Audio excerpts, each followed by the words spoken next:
តាមពិតពាក្យថាកុំបោះបង់ខ្លួនឯងដើម្បីអ្នកដទៃនេះគឺវាមានអត្ថន័យជ្រាលជ្រៅណាស់បើសិនជាបងប្អូនពិចារណាបន្តិចទៅបងប្អូននឹងយល់ថា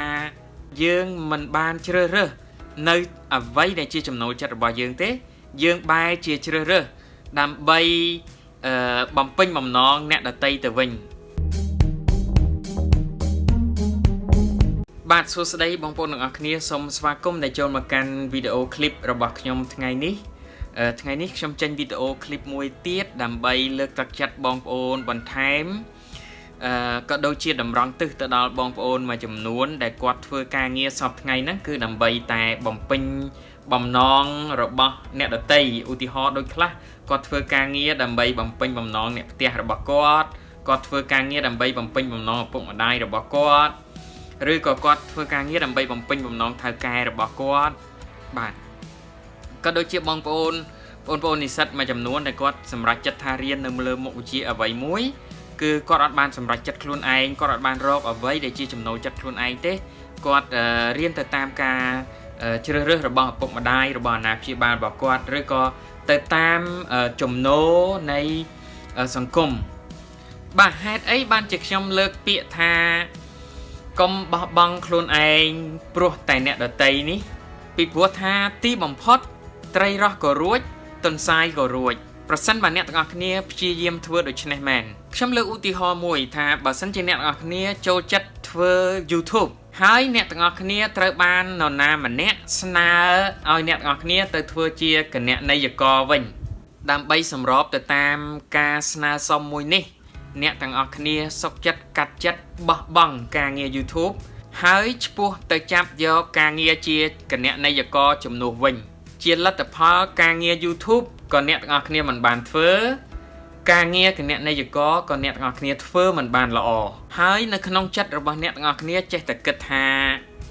ប្រសិនបើខ្ញុំបានធ្វើ Channel YouTube កាលពី5ឆ្នាំមុនកាលពី10ឆ្នាំមុនមកឬក៏ប្រសិនបើខ្ញុំបានធ្វើ Channel YouTube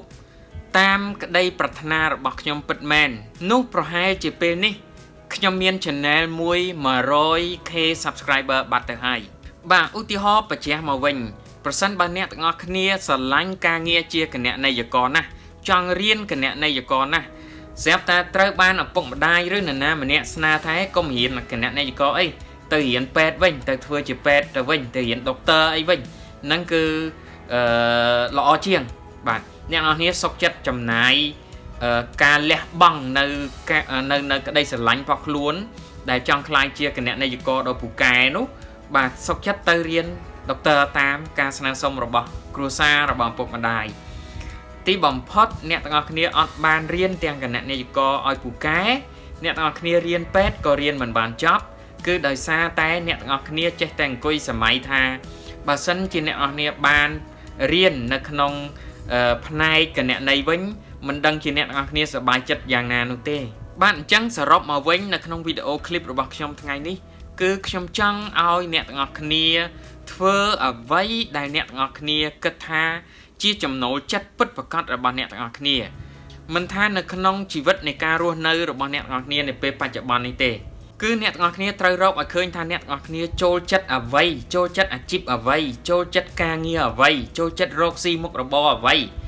នោះអ្នកទាំងអស់គ្នានឹងធ្វើវាដដែលធ្វើហើយធ្វើទៀតអ្នកទាំងអស់គ្នានឹងក្លាយទៅជា CEO មួយដ៏ពូកែនៅក្នុងក្រុមហ៊ុនមួយអ្នកទាំងអស់គ្នានឹងក្លាយទៅជាអាជីវករមួយដែលលេចធ្លោនៅក្នុងអាជីវកម្មរបស់អ្នកទាំងអស់គ្នាមួយបាទខ្ញុំសង្ឃឹមថាវីដេអូរបស់ខ្ញុំមួយនេះអាចជាគន្លឹះមួយបន្ថែមទៀត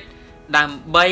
ជួយដល់បងប្អូនមួយចំនួនដែលគាត់កំពុងតែស្ទាក់ស្ទើរនៅក្នុងជីវិតរបស់គាត់ធ្វើយ៉ាងណាកុំឲ្យបងប្អូនរស់នៅក្នុងជីវិតបែបធម្មជាតិអ្នកទាំងអស់គ្នាត្រូវតែចេះច្នៃប្រឌិត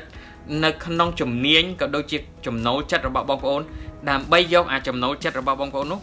ឲ្យវាคล้ายមកជាប្រាក់ចំណូលចូលមកកាន់ខ្លួនរបស់អ្នកទាំងអស់គ្នាវិញសម្រាប់បងប្អូនថ្មីដែលអត់ទាន់ Subscribe Channel របស់ខ្ញុំបងប្អូនអាចចុច Subscribe Channel របស់ខ្ញុំបងប្អូនអាចចុចសញ្ញារូបកណ្ដឹងដើម្បីទទួលបាននៅវីដេអូថ្មីរបស់ខ្ញុំបន្ទាប់ពីខ្ញុំ upload ចូលទៅក្នុង Channel YouTube របស់ខ្ញុំក៏ដូចជាចូលទៅក្នុង Page របស់ខ្ញុំអរគុណបងប្អូនទាំងអស់គ្នាដែលតាមដានវីដេអូរបស់ខ្ញុំចាប់ពីចំណុចចាប់ផ្ដើមរហូតដល់ទីបញ្ចប់ សង្ឃឹមថាយើងនឹងជួបគ្នានៅវីដេអូរបស់ខ្ញុំថ្មីៗបន្តទៀត